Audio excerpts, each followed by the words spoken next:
We took an oath to make the world a better place, and an innocent snake needs our help. Here we go. Judy! Big!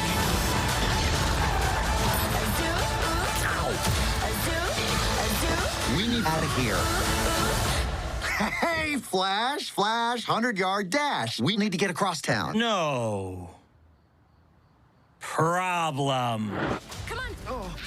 That was a clip from Zootopia 2, and joining us now to talk more about the movies of the week is Chris Bumbray, film critic and managing editor at JoBlo.com. Good morning. Good morning, Lauren. How are you? Good. How are you? Good.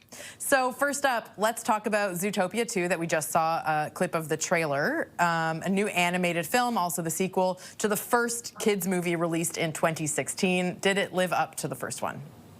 You know, the thing about Zootopia 2 and Disney sequels in general is that I feel like they almost never live up to the original, right? Except for maybe, I would say, the Toy Story movies are the exception there.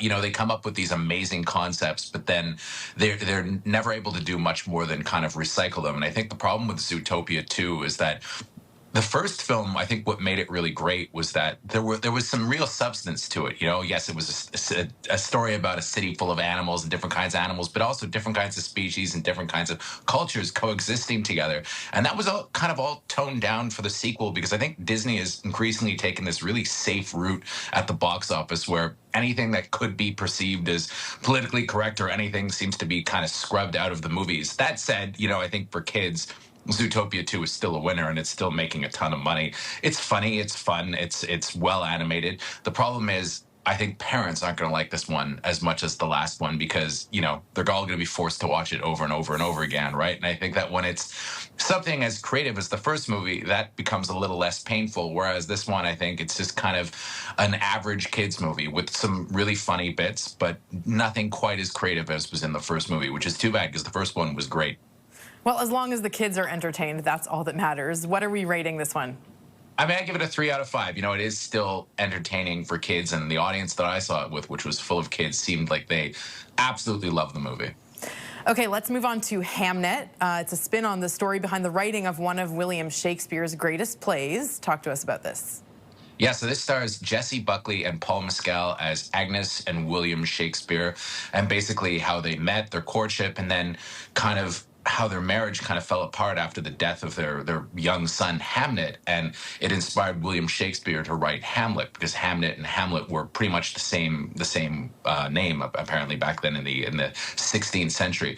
What this movie does really well, which is different than other period movies, is that Chloe Zhao really doesn't kind of aim for any kind of artificiality. She wants to show you what life really was like back in that era. You know, there's no artificial lighting.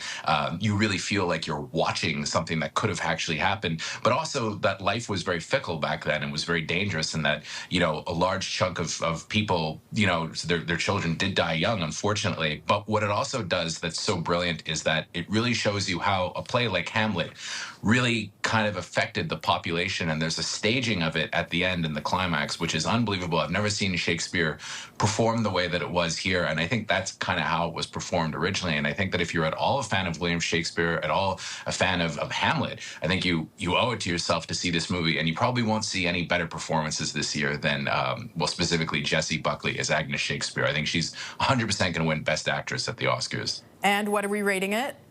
Oh, I give it a 4 out of 5. I really enjoyed this one, but a bit of a tearjerker, though, I have to warn you. All right, I look forward to seeing this one. Thank you so much for joining us, Chris Bumbray, Hey, film pleasure. critic and the managing editor at JoBlo.com.